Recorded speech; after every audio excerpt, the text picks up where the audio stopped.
Oh, hell internet, a very quick intro. I recently released the penultimate essay of my series on Hannah Arendt's Between Past and Future, and it has done very well. Thank you to everyone who has watched it, and I have begun preparing for the final essay, What is Freedom?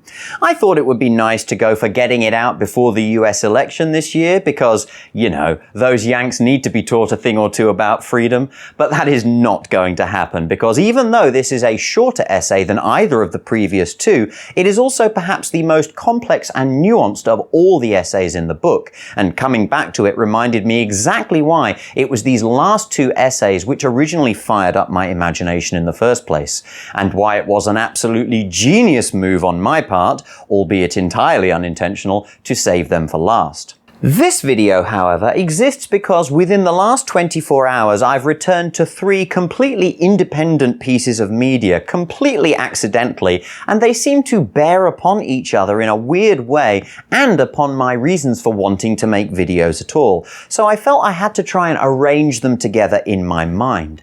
As you may be able to infer, this is not a precise project and I have never been a precise thinker, so please give your thoughts below and bear in mind I have never been an academic.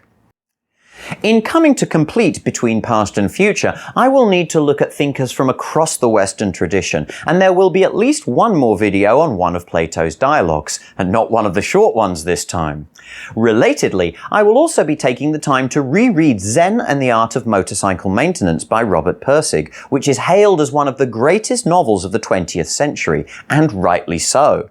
The first of these 3 snags on my attention was the point in chapter 10 where, having discussed the scientific method, the narrator clearly defines the dilemma of Phaedrus with regard to hypotheses. Phaedrus' break occurred when, as a result of laboratory experience, he became interested in hypotheses as entities in themselves. He had noticed again and again in his lab work that what might seem to be the hardest part of scientific work, thinking up the hypotheses, was invariably the easiest. It became painfully evident that as he continued testing hypotheses and eliminating them or confirming them, their number did not decrease. It actually increased as he went along. At first, he found it amusing. He coined a law intended to have the humor of a Parkinson's law that the number of rational hypotheses that can explain any given phenomenon is infinite. It was only months after he had coined the law that he began to have some doubts about the humor or the benefits of it. If true, that law is not a minor flaw in scientific reasoning. The law is completely nihilistic. It is a catastrophic logical disproof of the general validity of all scientific method. If the purpose of scientific method is to select from among a multitude of hypotheses, and if the number of hypotheses grows faster than experimental method can handle, then it is clear that all hypotheses can never be tested. If all hypotheses cannot be tested, then the results of any experiment are inconclusive, and the entire scientific method falls short of its goal of establishing proven knowledge. About this, Einstein had said, "Evolution has shown that at any given moment, out of all conceivable constructions, a single one has always proved itself absolutely superior to the rest, and let it go at that." But to Phaedrus, this was an incredibly weak answer. The phrase "at any given moment" really shook him. Did Einstein really mean to state that truth was a function of time? To state that would annihilate the most basic presumption of all science. This introduction to the problem is somewhat hyperbolic, but the problem is a valid one, and it speaks to the concerns raised in the Heisenberg-Arendt dichotomy, which we spoke about in The Conquest of Space and then coined in the concept of history. This fact and its association with science is the basis for what I will call the Heisenberg-Arendt dichotomy, which we can summarize thus. The advances of modern science, especially in the 20th century, have enabled a technology that has allowed humans to feasibly claim to have conquered nature. But it has simultaneously undermined our ability to take any coherent meaning from the products of our new stature.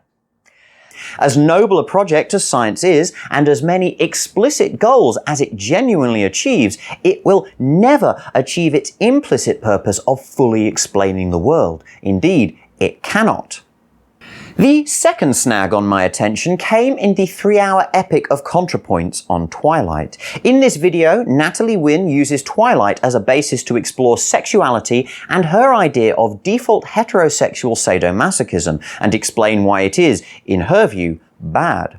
She is, of course, more nuanced than this over the space of 3 hours, but I wonder if she might be missing something. Part of her thesis is that in all areas of life, we are confronted with the idea of our personal boundaries being crossed, and that perhaps the idea of penetration as a violation is not so at odds with the opposite fear of being devoured or consumed in the act of penetrating. This explains why sexual and mystical experiences are conjoined in the aspect of pointing beyond the idea of fixed dualities. At the very end of the video, she makes an explicit appeal to Taoism, which of course I love, and she wants to use it to put forward the idea that many of the binaries that we use in discussions of sexuality, and by extension life in general, are not actually indelibly associated with yin and yang, as is often represented in popular, often Western interpretations of the Eastern doctrine. As you might expect, I completely agree with this appraisal, and the idea that yin and yang can be fixed to certain ideas is a symptom of monotheistic exceptionalism infecting Taoist thinking. But during the video, Wynn also, in a almost throwaway line, which is certainly tongue-in-cheek to some extent, rejects the wisdom of the Tao and claims that, "Personally, I think wisdom is best left to the wise. Couldn't be me. I like things and stuff too much. The wheel of samsara is very much my stomping ground," indicating that she prefers to be beholden to the physical world. And that world, inevitably, is a world of dualities. And, insofar as dualities are recognized at all, they are recognized in some form. It does not mean that those forms are immutable, but they will be valid at a given point in time. The third snag on my attention, and the final instigator for this script emerging, comes from, of course, Hannah Arendt. I am finally working my way through the human condition, and this morning I read this paragraph from the chapter on action, and I made a note which reads, "This paragraph contains the mechanistic seed of the public space and the need for remembrance." So let me read this paragraph in its entirety. Action, moreover, no matter what its specific content, always establishes relationships and therefore has an inherent tendency to force open all limitations and cut across all boundaries. Limitations and boundaries exist within the realm of human affairs, but they never offer a framework that can reliably withstand the onslaught with which each new generation must insert itself. The frailty of human institutions and laws, and generally of all matters pertaining to men's living together, arises from the human condition of natality, and it is quite independent of the frailty of human nature. The fences enclosing private property and ensuring the limitations of each household, the territorial boundaries which protect and make possible the physical identity of a people, and the laws which protect and make possible its political existence, are of such great importance to the stability of human affairs precisely because no such limiting and protecting principles rise out of the activities going on in the realm of human affairs itself. The limitations of the law are never entirely reliable safeguards against action from within the body politic, just as the boundaries of the territory are never entirely reliable safeguards against action from without. The boundlessness of action is only the other side of its tremendous capacity for establishing relationships, that is, its specific productivity. This is why the old virtue of moderation, of keeping within bounds, is indeed one of the political virtues par excellence, just as the political temptation par excellence is indeed hubris, and not the will to power, as we are inclined to believe.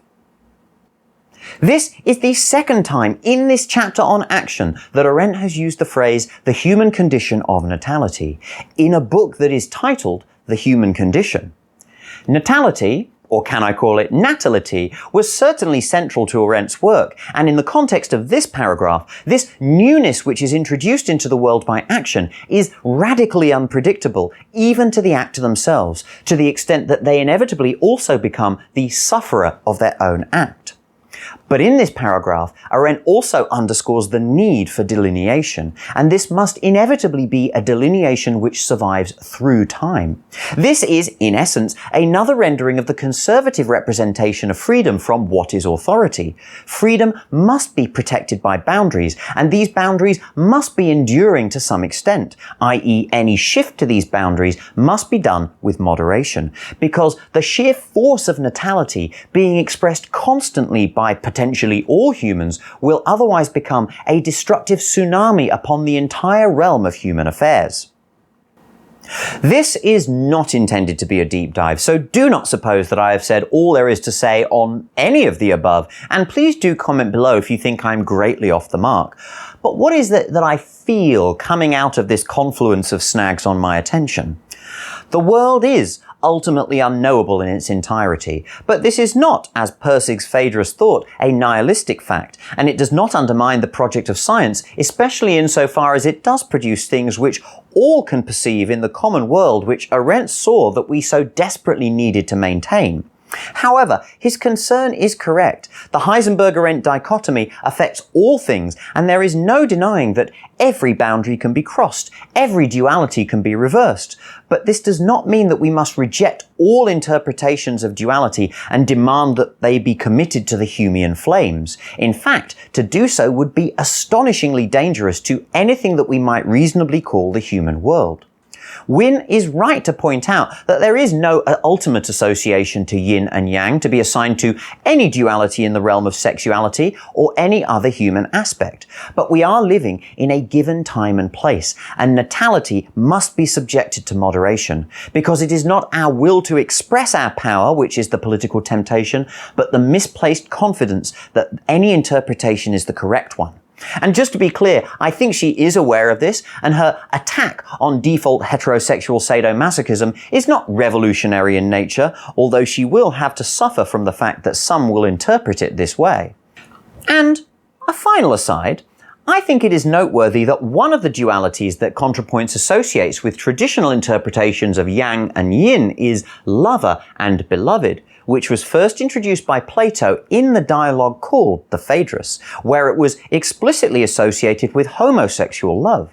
Viewed in a modern perspective, it is easy to say that this form of Greek homosexuality was infected with power dynamics, as the older established man is able to coerce and manipulate the naive youngster, and this is supported to some extent by the first part of the dialogue. But Phaedrus himself shows us that this duality is somewhat versatile.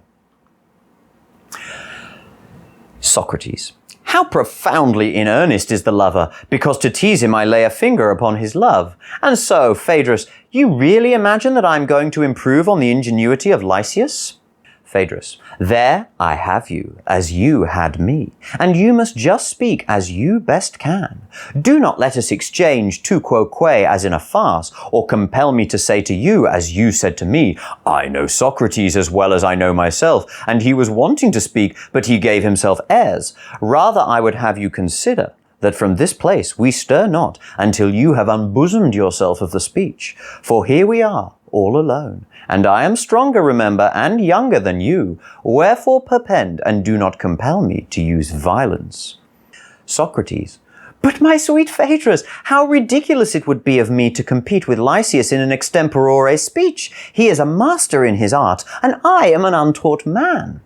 Phaedrus. You see how matters stand, and therefore let there be no more pretenses, for, indeed, I know the word that is irresistible. Socrates. Then do not say it. Phaedrus. Yes, but I will, and my word shall be an oath. I say, or rather swear, but what God shall be witness of my oath, by this plane tree I swear, that unless you repeat the discourse here in the face of this very plane tree, I will never tell you another, never let you have word of another. Socrates. Villain, I am conquered. The poor lover of discourse has no more to say. And I also have no more to say, but to make a link with the political, I shall give the final word to Arendt herself in an excerpt which was uploaded by a channel called Philosophy Overdose, but I recommend the full interview also, which is available on YouTube.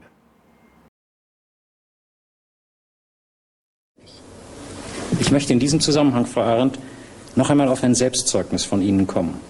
Darin heißt es: Ich habe nie in meinem Leben irgendein Volk oder Kollektiv geliebt, weder das Deutsche, noch das Französische, noch das Amerikanische, noch etwa die Arbeiterklasse oder was es sonst so noch gibt. Ich liebe in der Tat nur meine Freunde und bin zu aller anderen Liebe völlig unfähig. Vor allem aber wäre mir diese Liebe zu den Juden, da ich selbst jüdisch bin, suspekt. Ja. Darf ich dazu etwas fragen? So begründet und respektabel und souverän diese Haltung sein mag, bedarf nicht der Mensch als politisch handelndes Wesen der Bindung an eine Gruppe, einer Bindung, die dann bis zu einem gewissen Grade auch Liebe genannt werden kann? Befürchten Sie nicht, dass Ihre Haltung politisch steril sein könnte? Nein, ich würde sagen, die andere ist politisch steril. Darüber würden wir ein langes Kolloquium haben. Sehen Sie, zu einer Gruppe zu gehören, ist erst einmal eine natürliche Gegebenheit. Sie gehören zu irgendeiner Gruppe durch Geburt, immer. Jetzt zu einer Gruppe zu gehören, wie Sie es im zweiten Sinne meinen, nämlich sich zu organisieren, das ist etwas ganz anderes. Diese Organisation erfolgt immer unter Weltbezug. Ja. Das heißt, das, was diejenigen miteinander gemeinsam haben, die sich jetzt organisieren, ist, was man gewöhnlich Interesse nennt. Also das, was inter ist, das, was dazwischen liegt, der eigentlich weltliche Bezug.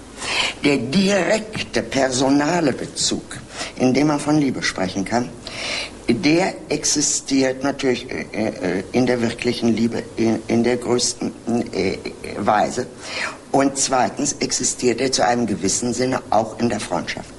Da geht es wirklich da wird die Person direkt unabhängig von dem Weltbezug angesprochen.